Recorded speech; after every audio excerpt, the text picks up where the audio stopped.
on to the key issues that I see in gift planning. The first always surprises me. When I'm talking to groups such as yours, I have a lot of people come to me afterwards and they say, well, you know, it's really unethical for us to suggest that our clients consider charitable gifts. And I'm baffled by that. Why? Why would that be? And they're uncomfortable. I would have to tell you, yes, I consider it unethical. If you are on the board of or a passionate supporter of your church or United Way or the Salvation Army, if in every client interview you say to them at the beginning and throughout, you know, you really need to leave a gift to Salvation Army, I would consider that a breach of ethics. But I would not, I would tell you this. Surveys have found that 98%, 95%, some remarkably high percentage of individuals in the U.S. make gifts to charity every year. And if they do, that says to me that is an important part of their lives and should be an important part of their planning. So I want to recommend to you that you ask these 3 questions in your client interviews, especially when you're meeting a new client, but anytime you sit down to do comprehensive planning. 1, do you have charitable organizations that you support on an annual basis? That's a yes or no question. If the client says no, you're done. 2, if they say yes, I want you to ask, would you like to include any of those charities in your financial or estate planning? That again is a yes or no question. And finally, if you're on a roll getting lots of yeses, I want you to ask, if we could find a way to shift dollars from tax dollars to charitable dollars, would you be interested in exploring that? If each of you in this room and on the other end of this broadcast would ask those questions, I think you're going to be surprised by the number of yeses that you get. And that then is the green light to begin to talk about how to incorporate those goals in planning. As you'll see later this afternoon in my 10 ideas session or smart ideas session, I'm a big believer that the most effective charitable gifts are not out-of-body experiences, but ones that involved personal and charitable goals when you have both of those.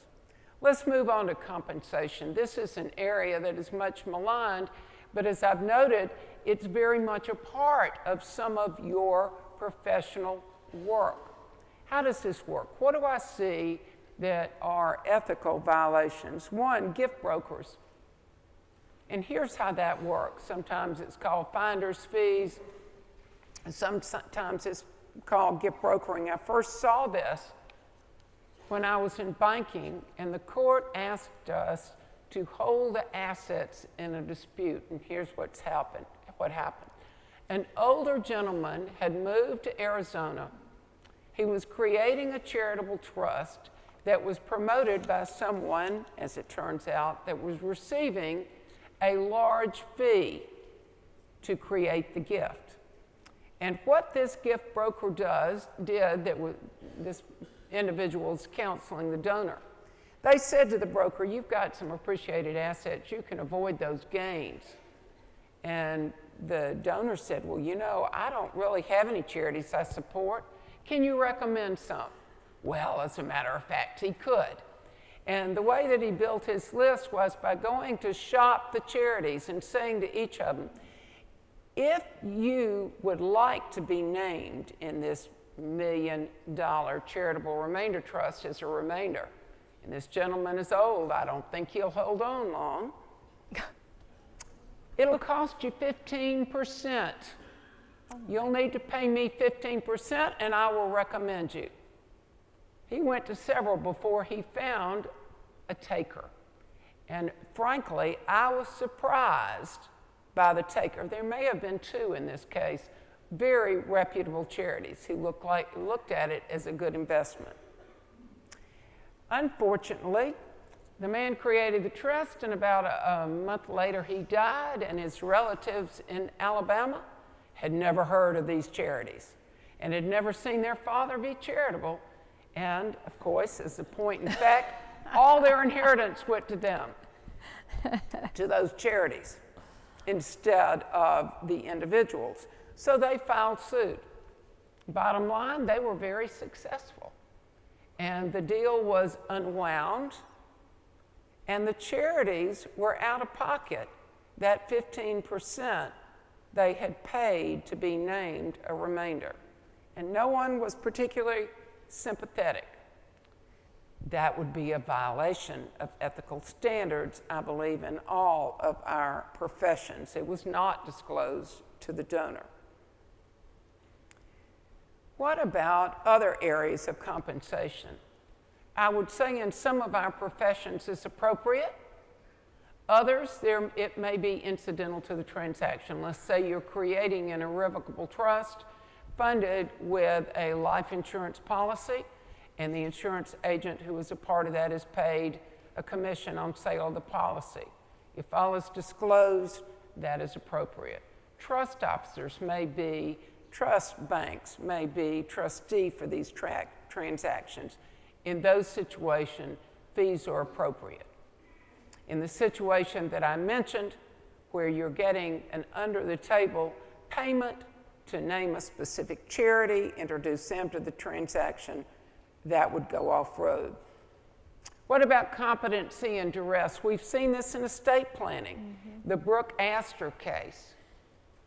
In that case, of course, not only was the son convicted for, let's say, stealing his mom's assets and defrauding his mother, but the estate planning attorney also assumed the role in that. Miss Astor was 105 at the time that she died, and at the time she created these changes to her will, which apparently she did not actually sign herself, or signed without understanding what she was doing. The son and the attorney were convicted basically of being in collusion for that transaction. But you also see competency issues in gift planning. In fact, this is an issue I see more and more sessions in these kind of conferences about, because it's coming up more often. I think we're seeing higher and higher rates of dementia and Alzheimer's. People are living longer, and it's creating opportunities. And when I look at families who want to create these transactions, they know that and feel in their hearts that their mom or dad would have wanted to create these charitable gifts. But if they're not competent, then there are serious issues. You have to have intent to make a charitable